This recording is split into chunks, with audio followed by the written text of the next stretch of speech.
Alright, बात समझ में आई? आपकी गाड़ी लेट नहीं होनी चाहिए, राइट?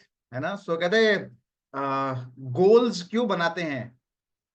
इसलिए बनाते हैं ताकि मालूम पड़े कि हम उसको अचीव नहीं कर पाए, इसलिए गोल सेटिंग करते हैं। बोला ये महीने का क्या गोल है जी? ये महीने हम 4,000 पीवी जाएंगे। ये महीने क्या करेंगे जी? ये महीने हम 2 नई लेग्स लेकर आएंगे। गोल अचीव हुआ? नहीं, अचीव नहीं हुआ। तो गोल क्यों सेट किया था? इसलिए सेट किया था ताकि ये मालूम पड़ सके कि अचीव नहीं हुआ। तो that was the moral of the story, right? है ना? सो हमारी गाड़ी जो है वो लेट नहीं होनी चाहिए, राइट? सो वेलकम एवरीवन, आप लोगों का स्वागत है आज के इस वंडरफुल सेशन में, which is called crownship power hour. है ना? नाम बड़ा जबरदस्त है। कितने लोगों को नाम अच्छा लगा? पावर आवर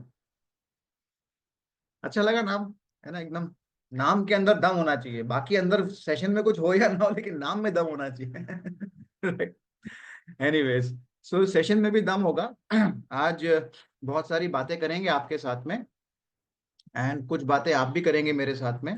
ओके, सो हम सब यहाँ पर इकट्ठा हुए हैं टू ग्रो अवर बिजनेस। अपने बिजनेस को नेक्स्ट लेवल पर लेकर जाना चाहते हैं, अपनी जिंदगी को नेक्स्ट लेवल पर लेकर जाना चाहते हैं, ये हमारा मकसद है। ऑलराइट, सो उसके लिए हमें क्या करना होगा? हमें उसके लिए प्रैक्टिकली चीजों को देखना होगा, समझना होगा चीजों को, हमारे आसपास में क्या होता है, कैसे होता है। ओके, एक चीज बहुत इंपॉर्टेंट है, हम सब नेटवर्क मार्केटिंग बिजनेस के अंदर हैं, तो यहाँ पर हम दो चीजें करते हैं। या तो हम सेलिंग करते हैं, हम नेटवर्किंग करते हैं, दोनों करते हैं बैलेंस में। नेटवर्किंग एंड सेलिंग दोनों करते हैं, राइट? अब हम सब लोग ये बिजनेस के अंदर आए बिकॉज हम लोग, हमारे कुछ सपने थे और सपने हैं।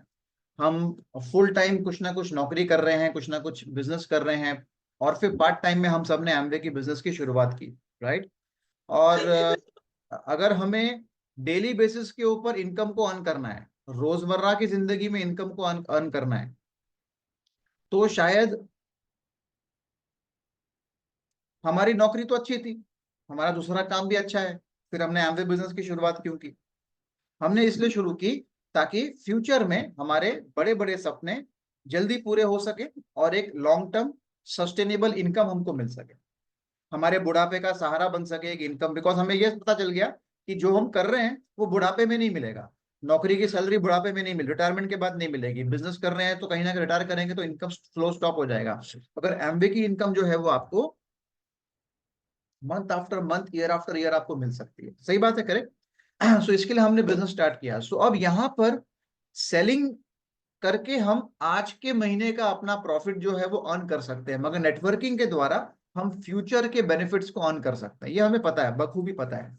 लेकिन नेटवर्क मार्केटिंग जो व्यापार है, नेटवर्क मार्केटिंग जो व्यवसाय है, इस व्यवसाय के अंदर कामयाबी हासिल करने के लिए या कामयाब होने के लिए या सक्सेसफुल होने के लिए अति महत्वपूर्ण या बहुत जरूरी चीज क्या है कि नेटवर्क को डेवलप करना बहुत जरूरी है।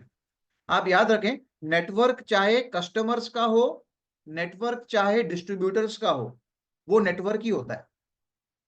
ओके, और सभी लोग एक लेवल पे आके प्लेट्यू हो जाते हैं, एक लेवल पे आके लिमिट हो जाते हैं। किसी के अंदर क्षमता होती है 2 या 3 लोगों के नेटवर्क को हैंडल करने की। जब वो 2 या 3 लोगों का नेटवर्क डेवलप कर लेता है, उसके बाद में 4 या 5 तक पहुंचने के लिए कोशिश करता है, तो पहले के 2-3 निकल जाते हैं, फिर वो 2-3 रह जाते हैं, फिर वापस कोशिश करता है, 2-3 निकल जाते, 2-3 रह जाते हैं, क्योंकि उसकी जो क्षमता है वो 2-3 लोगों को हैंडल करने की है। कुछ लोगों की क्षमता 10-15 लोगों को हैंडल करने की है। वो 10-15 लोगों की टीम, कस्टमर्स की टीम या डिस्ट्रीब्यूटर्स की टीम डेवलप कर लेते हैं। डेवलप करने के बाद में जैसे ही वो कोशिश करते हैं 10-15 को 20-25 करने की, तो पहले के कुछ लोग छूटने शुरू हो जाते हैं, राइट? फिर वापस वो गोल घूम के साल, 2 साल, 4 साल, 5 साल के बाद वही 10-15 लोगों की टीम के अंदर ही रहते हैं, राइट? क्योंकि उनकी क्षमता उतनी है। और ऐसे लोग मे बी 9%, 12% तक पहुंच जाते हैं एमवे बिजनेस में। कुछ लोगों की क्षमता होती है 50, 60, 100 लोगों की टीम को संभालने की, वो 50 लोगों की टीम को संभालना शुरू कर देते हैं। फिर वो कोशिश करते हैं वो 50 को 100 कन्वर्ट करने की, तो वो 100 करते करते वो पहले कुछ निकल रहे हैं, वो निकल रहे हैं, 2-3 साल के बाद वही 50 रहते हैं वापस। नए 50 होंगे लेकिन वही रहते हैं, राइट?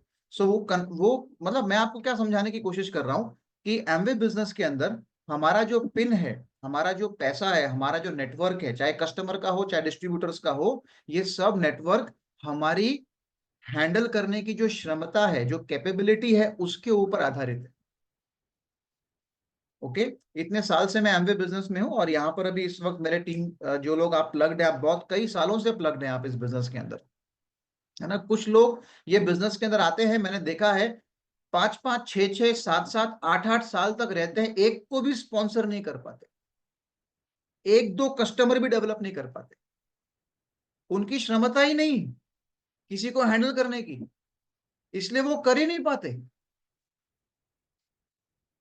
आप मेरा पॉइंट समझने की कोशिश करना, इसमें नेगेटिव और पॉजिटिव ढूंढने की कोशिश मत करना कि अंकुर सर क्या बता रहे हैं।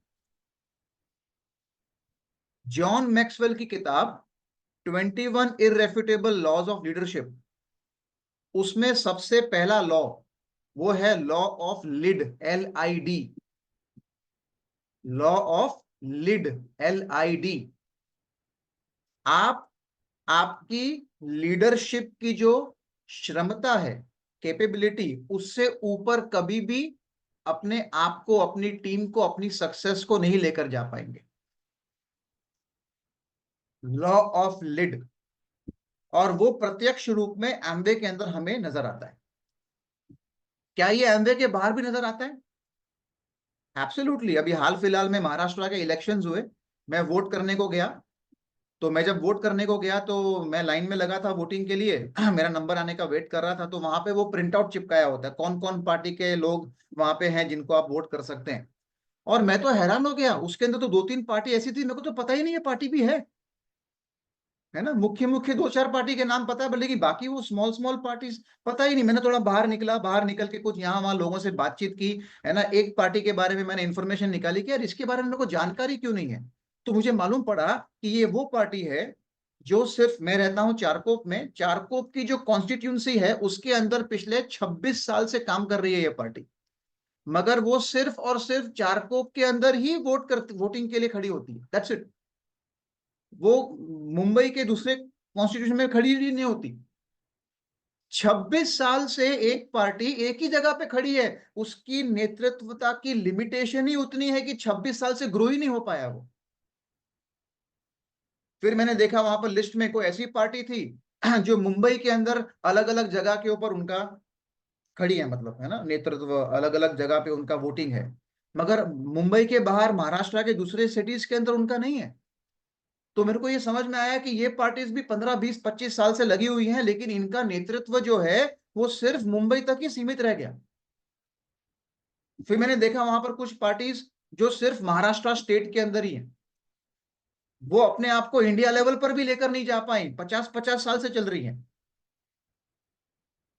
सो क्या ये देखने को मिलता है? ये देखने को मिलता है बाहर भी। ये पॉलिटिकल पार्टीज के अलावा नॉर्मल बिजनेस में भी देखने को मिलता है। कोई बिजनेसमैन बिजनेस लेकर बैठा हुआ है, गर्व से कहता है, उसका बेटा कहता है गर्व से, मेरे दादाजी ने, मेरे पिताजी ने इसको चालू किया था 75 साल पहले।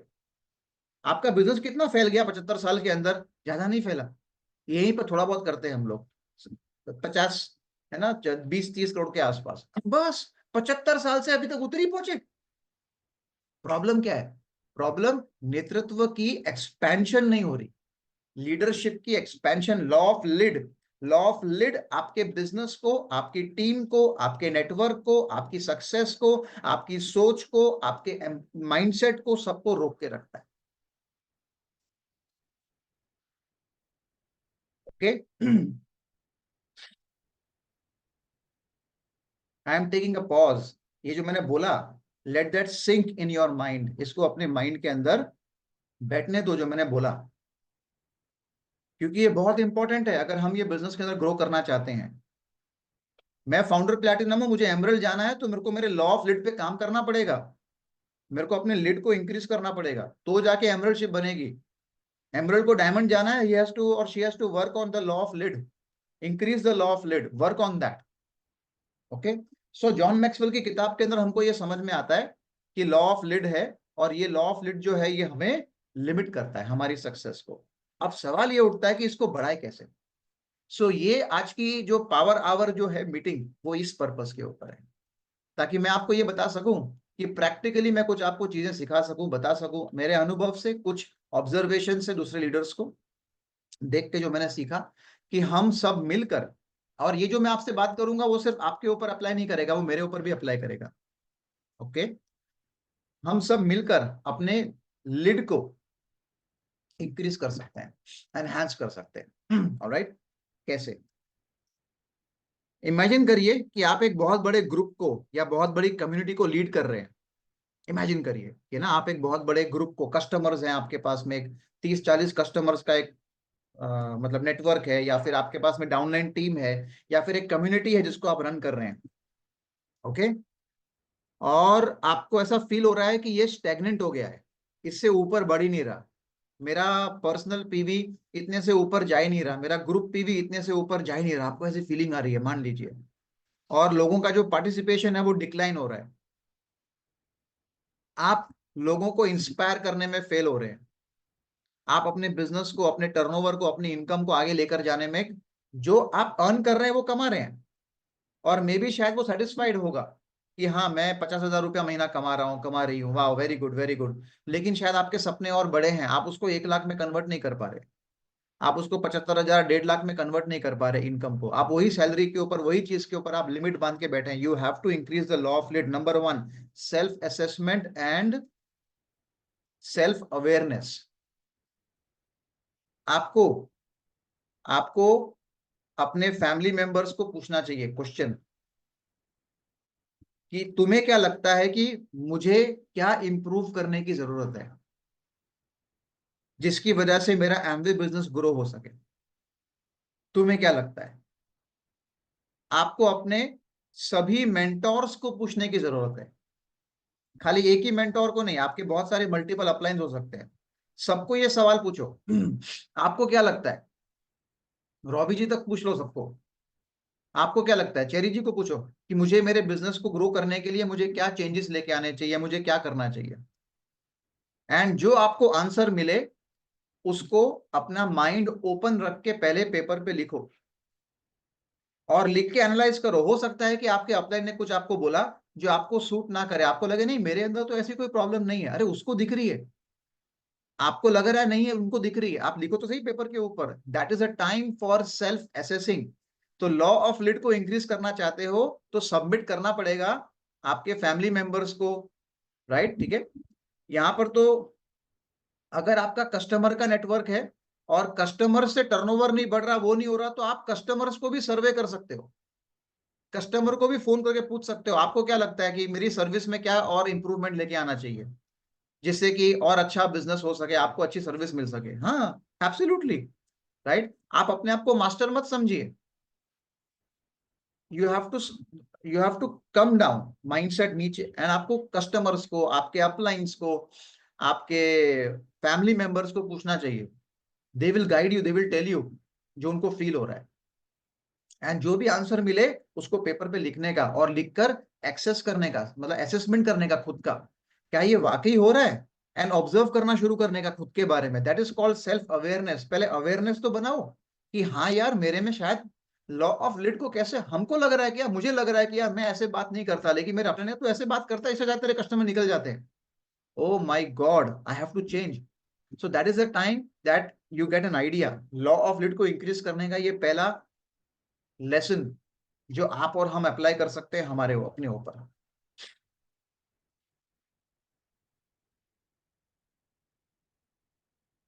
हम हमारी कम्युनिटीज के अंदर हमारे पार्टिसिपेंट्स को बार बार हम अलग अलग प्रकार के सर्वे भेजते रहते हैं, फीडबैक फॉर्म्स। उसका पर्पस क्या होता है? बहुत लोग नहीं भरते फीडबैक फॉर्म्स, बहुत लोग भरते हैं।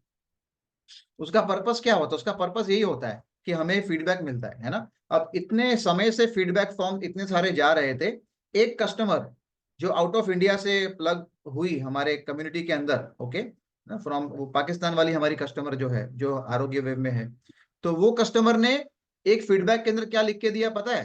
कि ना ये उसने सब कुछ अच्छा लगा उसको, सब सेमिनार अच्छे, ये अच्छे वो अच्छे। उसने कहा कि आपके जो ब्लॉग्स है ना, ब्लॉग्स, इसको वीडियो में कन्वर्ट करो। मैं खाना पकाते पकाते भी सुन सकती हूँ, वरना मेरे को अलग से टाइम निकालना पड़ता है इसको रीड करने के लिए। Wow, it was a bulb on moment for me, मेरा बल्ब ऑन हो गया। वाह, क्या आइडिया दिया उसने, कस्टमर ने फीडबैक दिया। उसको ना हमारे बिजनेस से कोई फर्क पड़ता है, ना उसको हमारे प्रोडक्ट से कोई फर्क पड़ता है, मगर उसको ये फर्क पड़ता है कि नॉलेज मेरे को चाहिए, मगर मेरे को रीड करने का टाइम नहीं मिल रहा उतना, आप वीडियो में कन्वर्ट कर दो। मैं कहा वाह भाई, why not. And guess what, हमने वो काम करना स्टार्ट किया, हम उस रास्ते पर चल पड़े। ओके, so law of lid is always taking feedback and self assessing yourself. हर 3-4 महीने के अंदर खुद को सेल्फ असेसमेंट करना, पूछते रहना बार बार, आपको क्या लगता है मुझे ग्रो करने के लिए क्या चाहिए, क्या चाहिए। नंबर 1, लॉ ऑफ लीड को इंक्रीज करने। Number 2, continuous learning.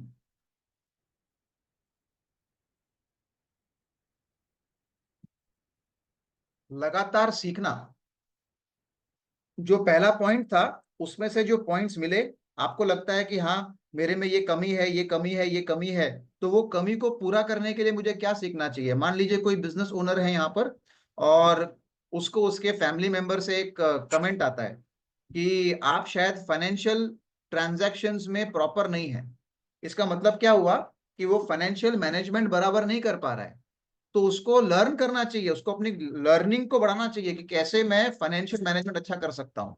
May be शायद कोई फाइनेंशियल गुरु को पकड़े, मे बी शायद कोई मेंटोर को पकड़े, मे बी शायद किसी और जगह जाए जहां पर वो सीखे कि अपने फाइनेंसिस को कैसे अच्छा रखना है। That's called continuous learning. जो आपको पॉइंट नंबर 1 पे मिला, फीडबैक, उसके बेसिस के ऊपर आपको अपने लर्निंग को कंटिन्यूस करना बहुत जरूरी है। समझ रहे हैं आप, है ना? तो it is a very very important activity. Okay, continuous learning, है ना? Take courses, attend some business workshops, hire a mentor. Mentor को पैसे दो, हायर हो जाएगा वो। राइट, ओके, है ना? Raise your leadership lid. This will allow you to make better decisions and grow your business. Alright, you got the idea? Okay,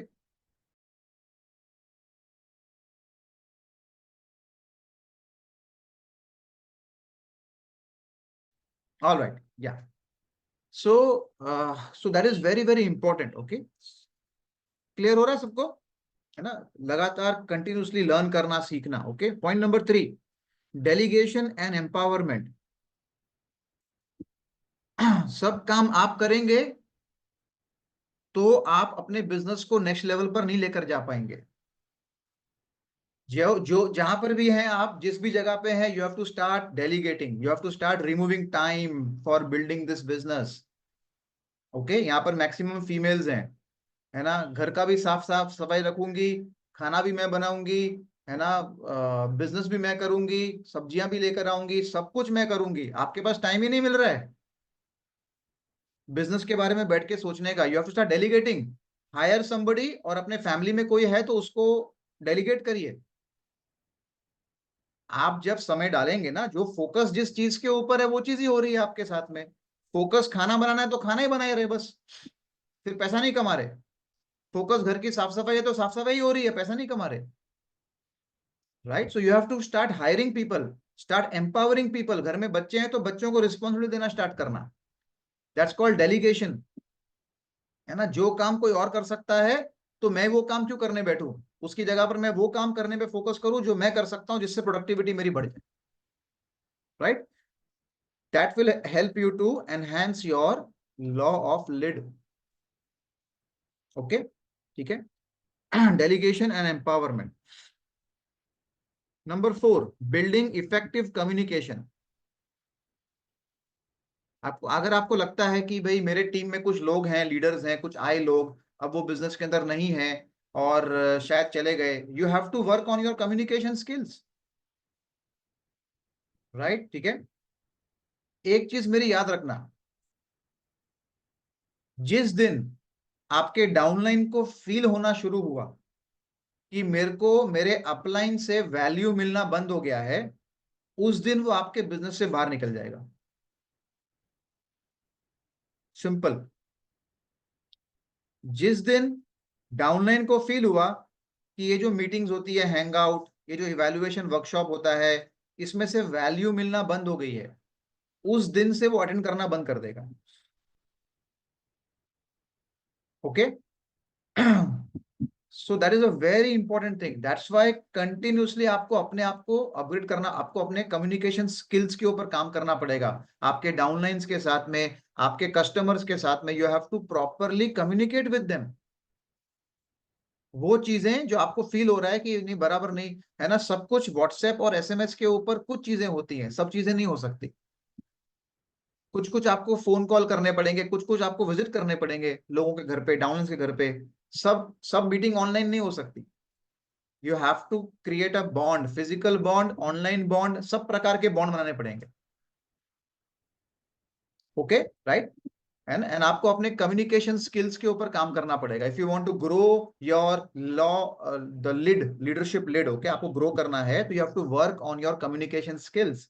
okay, है ना। काजल, सुगीत एंड काजल अजमानी, उनकी जो सीडी थी run your life on principles, उसमें काजल अजमानी जब बात करती हैं तो काजल अजमानी ने एक बहुत अच्छा चीज बोला। उन्होंने बोला कि जब मैं ये बिजनेस के अंदर, मैंने सुगीत के साथ शादी करके जब हमने ज्वाइन किया, नया नया मैं नई नई बिजनेस के अंदर आई, सुगीत ऑलरेडी सिल्वर लेवल या उसके ऊपर चले गए थे और मैं इनको ज्वाइन की तभी। ओके, सो एक जो सेमिनार हो रहा था, तो सेमिनार के अंदर है ना, मैं बाहर आ गई मेगा फंक्शन से, और मैं थोड़ी दुखी थी, मैं उदास थी। तो मेरे को देख के सुगीत भी बाहर आए। सुगीत आके मेरे को पूछते हैं कि काजल क्या हुआ, what happen, come inside, seminar is going on, right. तो काजल बोलती है, मैंने सुगीत को बोला कि I think my अपलाइंस don't like me, वो मुझे वो वाइब्स नहीं आ रहे, और मेरे downlines also don't like, nobody likes me, मुझे वो वाइब्स नहीं आ रहे कि ना वो मेरे को पसंद करते हैं, या ऐसा मुझे ऐसा फील होता है। तो सुगीत अजमानी ने उसको एक ही बोला, उन्होंने बोला कि काजल, अगर एक व्यक्ति आपको पसंद नहीं करता, दो व्यक्ति आपको पसंद नहीं करते, तो शायद वो व्यक्ति की सोच में प्रॉब्लम है। लेकिन अगर आपको ऐसा लगता है कि सब लोग पसंद नहीं करते मेरे को, तो फिर तुम्हारी सोच में प्रॉब्लम है। You need to work on yourself. So that's why you have to grow your communication skills. आप अगर आपके टीम को हैंडल नहीं कर पा रहे, आप लोगों को संभाल नहीं पा रहे, लोग बिजनेस में आते हैं, कस्टमर आते हैं, एक बार आप वो खिसक जाते हैं, you have to work on your communication skills. वार्तालाप की कला के ऊपर आपको काम करना पड़ेगा, रिलेशनशिप बिल्डिंग के ऊपर काम करना पड़ेगा। You have to do that, you have to start thinking, कैसे होगा, कैसे होगा, कैसे होगा, हाउ कैन आई बिक more better strong with my customer, कैसे मैं डाउन से और से स्ट्रॉन्ग बना बॉन्ड बना सकूं। Okay, right. Hold one on one sessions, maybe hold telephonic sessions, actively listen करना स्टार्ट करें, develop better communication skills, do whatever it takes, but start building relationships and communication skills के ऊपर work करना start करें। Number 5, setting a vision and strategy for yourself. Okay, आपको लगता है कि आप बिजनेस में ग्रो नहीं हो रहे, कहाँ जा रहे हैं, कुछ समझ में नहीं आ रहा। अपलाइन कभी कभी लगता है कि क्यों चालू किया ये बिजनेस, है ना, राइट। इतने इतना समय हो गया, राइट, इतना टाइम हो गया, ये बिजनेस में एक अच्छे प्रॉफिटेबल लेवल पर तो पहुंच गए हैं, लेकिन वो प्लैटिनमशिप नहीं हुआ। ओके, अगर आपको ये लगता है, आपको बैठना चाहिए सीरियसली, और आपको अपने लिए एक विजन स्टेटमेंट तैयार करना चाहिए। Ready, get ready your vision and your mission statement. आपका मिशन क्या है, आपका विजन क्या है जिंदगी को लेके, खाली एमवे को लेकर नहीं, आपके पर्सनल लाइफ को लेके आपको विजन स्टेटमेंट आपको लिखना चाहिए बैठ के। अगर आपको ये फील होता है तो आपको लिखना चाहिए कि मैं क्या कर रही हूँ एमवे के अंदर, मैं क्या कर रहा हूँ एमवे के अंदर, आपको लिखना चाहिए, स्टेटमेंट लिखना चाहिए आपको, अपने विजन, अपनी दूरदृष्टि का स्टेटमेंट लिखना चाहिए आपको, सोचना चाहिए उसके ऊपर। ऐसे अचानक से आप मेरे को पूछेंगे तो आपको आंसर नहीं दे सकता। आपका विजन स्टेटमेंट आपका है, मेरा मेरा है। We all need to work on that. Okay, right. you know why are we building this business? Okay, right, क्यों हम इसके अंदर हैं, मेरा ड्रीम है ना, 1000 क्राउन एम्बेसडर्स ब्रेक करने हैं मुझे। जिस दिन मैं इस धरती को छोड़कर जाऊंगा, 1000 क्राउन एम्बेसडर मेरे टीम में होने चाहिए। My vision, right. मेरे को वो मोटिवेट करता है, मेरे को वो इंस्पायर करता है, मैं भागता हूँ उसके लिए, मुझे मजा आता है, अंदर से फीलिंग आती है। आई थिंक नहाते वक्त सोचता हूँ 1000 क्राउन एम्बेसडर्स टीम के अंदर कैसे हो रहे हैं, क्या हो रहा है, राइट। सोते वक्त सोच रहा होता हूँ, बहुत मजा आता है मेरे को, इंस्पायरिंग लगता है अंदर से। You have to work on your mission, vision statement and mission statement. मेरा मिशन क्या है, मेरा विजन क्या है। Okay, right. नंबर 6,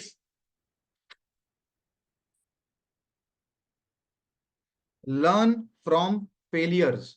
हम सब लोग इस बिजनेस में फेल हुए हैं। ओके, आपने किसी को जाके बिजनेस दिखाया, उसने आपको मना कर दिया, आप फेल हुए हैं। राइट, आपने किसी को जाके कस्टमर बनाने के लिए अप्रोच किया, प्रोडक्ट्स के बारे में बात की, उसने आपको मना कर दिया, आप एक एंगल से फेल हुए हैं। तो हम सब इस बिजनेस के अंदर कहीं ना कहीं फेल हुए हैं। कोई आपके टीम के अंदर ज्वाइन हुआ, ज्वाइन होने के बाद में वो छोड़ के चला गया, आप फेल हुए हैं। आपको अपने फेलियर के ऊपर सोचना चाहिए और उससे आपको लेसन सीखना चाहिए, उससे कुछ सीख लेनी चाहिए आपको। लर्न फ्रॉम योर फेलियर्स, कि मैंने ऐसा क्या गलत कर दिया कि ये कस्टमर नहीं बन पाया, या मैं और अच्छा क्या कर सकता था कि ये कस्टमर बन जाता, या फिर मैं और अच्छा क्या कर सकती थी कि ये बिजनेस में आ जाता। वो नहीं आया, छोड़ दो, टेंशन मत लो उसका, लेकिन अब अगले के लिए तो सोचना पड़ेगा ना। Learn from your failures. Okay, है ना। मैंने टीम बनाई थी, 5-6 लोग थे मेरे टीम के अंदर, अब कोई भी नहीं है, कोई बात नहीं, कुछ तो गलती हुई होगी ना, चलो सीखते हैं उससे अपन बैठ के, डोंट वरी, है ना। जग के ऊपर छोड़ना छोड़ दो। राइट, उसकी गलती की वजह से, उसकी गलती की वजह से, उसकी गलती की वजह से, ना ना ना ना ना ना, leave it. You think yourself now. Okay, everything, I am responsible for everything, मैं रिस्पॉन्सिबल हूं, और कोई रिस्पॉन्सिबल नहीं है। राइट, ठीक है। So it's very very important, learning from failures. Okay, number 7, collaborating with people who are better in something that you are weak in. उन लोगों के साथ कोलैबोरेट करना, उन लोगों के साथ मेल जोल के काम करना, है ना। जैसे यहाँ पर शैलेंद्र जी है हमारे, शैलेंद्र जी ने बिजनेस शुरू किया अपना, वॉलेट्स का और पर्सेस का एंड बेल्ट्स का बिजनेस स्टार्ट किया। सो इनको सोशल मीडिया के ऊपर आना था, अब इनको जम नहीं रहा था उसके वीडियोस बनाना। क्या उन्होंने हायर किया एक लड़की को वहां पे इंदौर में। वो लड़की आती है हफ्ते में 1-2 दिन, और वो पूरे महीने भर के वीडियोस बनाकर जाती है इनके लिए, ये पर्स कैसा है, ये ऐसा है, वो अपने इंस्टाग्राम पे डालते रहते हैं रोज। राइट, इसको बोलते हैं कोलैबोरेटिंग विद पीपल। आप जिसमें कमजोर हैं तो कोई और उसमें अगर मजबूत है तो उससे कोलैबोरेट करना, collaborate with better people, better leaders, better लोग, कोलैबोरेशन करना। इसीलिए तो आपको 26 तारीख को बुला रहे हैं हम लोग। 26 तारीख को तो best of the best leaders आने वाले हैं वहां पे। Right, you will be collaborating with them, है ना, वहां आके सीखने मिलेगा आपको। राइट, ओके, ठीक है। So that is important. 7, number 8, investing in emotional intelligence.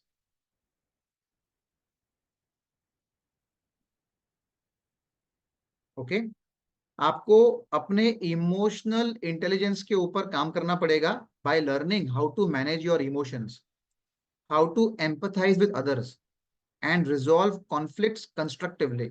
ये 3 चीज बहुत इंपॉर्टेंट है। ये आपकी जिंदगी में हर जगह पे है। अप एंड डाउन के बीच में हो सकता है, डाउन एंड अप एंड के बीच में हो सकता है, कस्टमर के साथ में हो सकता है, घर पे बच्चों के साथ में हो सकता है, आपके माँ बाप के साथ में हो सकता है, हस्बैंड वाइफ के बीच में हो सकता है। ठीक है, you have to learn to manage your emotions. Very difficult, but you have to learn. आपको सीखना तो पड़ेगा। राइट, बिकॉज अगर आप इमोशंस के अंदर ही बहते रहेंगे, इमोशंस के अंदर ही बहते रहेंगे, जब मेरा इमोशन बोलेगा तब मैं एकदम हवा में उड़ के डायमंड क्राउन के बारे में सोचूंगा, सोचूंगी, और जब मेरे को लगेगा नहीं इमोशन तो कुछ नहीं, तो मैं तो जीरो के अंडरग्राउंड के बारे में सोचूंगी। ऐसा नहीं होने वाला है, जिंदगी में सक्सेस नहीं मिलती है। Okay, so you have to learn to handle emotions. Okay, right, learn to resolve conflict constructively. अगर कोई कॉन्फ्लिक्ट है हस्बैंड वाइफ के बीच में, अप एंड डाउन के बीच में, कस्टमर के साथ में, बच्चों के साथ में, कोई कॉन्फ्लिक्ट है माँ बाप के साथ में, तो कंस्ट्रक्टिवली उसको सॉल्व रिजॉल्व कैसे करना है, तो है, छोड़ देने का नहीं होता है, उसको रिजॉल्व करने का होता है। Okay, right, so it's very very important. ठीक है, सो उसको कंस्ट्रक्टिवली अपने को रिजॉल्व करना है, एंड एम्पथाइज करना है। कोई अगर आपके पास में आके बोलता है ना, अरे मैं तो बेचारा, मैं तो बेचारी, है ना। जैसे कभी कभी कोई कोई हम जब ये आरोग्य वेव के लिए हम हेल्थ काउंसलिंग करते हैं, तो कोई कस्टमर्स, है ना, जब आके, सर मेरा थोड़ा सा फाइनेंस का प्रॉब्लम है, आप 500 रुपया पर मंथ कर दो ना, 1000 रुपया पर मंथ ले लो ना मेरे से, है ना, अभी आप 2000 ले लो, बाद में आपको 1000, 15 दिन के बाद में 1000 देंगे आपको। राइट, ठीक है, कभी कभी मैं भी इमोशनली बह जाता हूँ, इसलिए मैं एग्री करता हूँ, लेकिन अब मैंने बंद कर दिया। नाउ हमें लोगों के साथ में सिंपथाइज नहीं करना है, एम्पथाइज करना है। दोनों में फर्क होता है। जब आप किसी के साथ सिंपथाइज करते हैं तो आप उसके दुख में साथ में दुखी हो जाते हैं, लेकिन जब आप एम्पथाइज करते हैं, है ना, हाँ हाँ मैं समझ रहा हूँ आपके फाइनेंस की प्रॉब्लम है, कोई दिक्कत वाली बात नहीं, आप पैसे जमा करो, अगले बैच में आ जाना। अच्छा एक काम करेंगे, आप मेरे को है ना ये महीने से 1,000 रुपया पर मंथ देना शुरू करो, 3 महीने में 3,000 हो जाएंगे, उसके बाद के बैच में मैं आपको ज्वाइन करा दूंगा। That's called empathise, not sympathise. ओहो कोई बात नहीं, कोई बात नहीं, है ना, right. That is what we have to start doing with customers, because जब आप ये करते हो ना, तो आप एक स्टैंडर्ड को मेंटेन करते हो, और वो स्टैंडर्ड जो है ना आपके बारे में, वो आपके फैमिली मेंबर्स और सब लोग रिस्पेक्ट करते हैं वो चीज को। So never sympathise but empathise. Okay, number 9,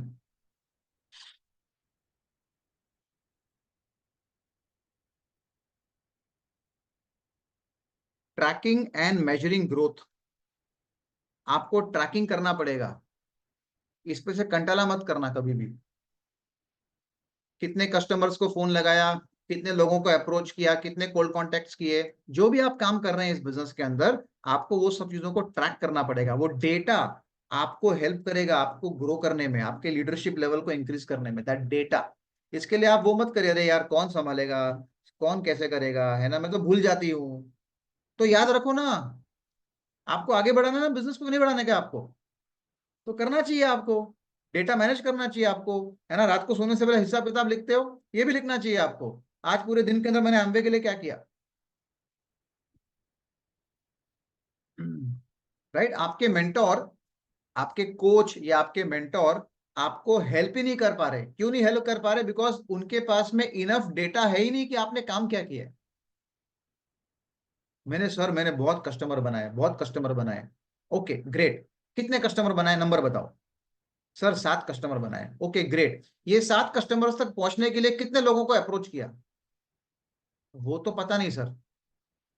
तो फिर कैसे मालूम पड़ेगा कि आप ग्रो हो रहे हैं कि नहीं ग्रो हो रहे हैं? When you have a data, तब आपको मालूम पड़ेगा ना आप ग्रो हो रहे हैं। एक नंबर्स की गेम होती है ना, राइट, वो नंबर्स की गेम डेटा जमा करने से होता है, and that will help to improvise your business.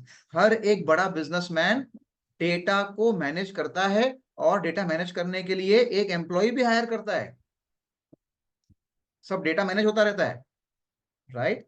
यहाँ पर आप और मैं अभी एमबीए कर रहे हैं, यहाँ पे एम्प्लॉय हायर करने की जरूरत नहीं है, लेकिन आप खुद आपको वो बनना पड़ेगा, right. You have to start managing, that's why मैंने कहा कि ना स्टार्ट डेलीगेटिंग सम थिंग्स। जो कोई और कर सकता है ना, उसको रख लो ना घर पे काम करने के लिए, उसके हाथ से करवाओ।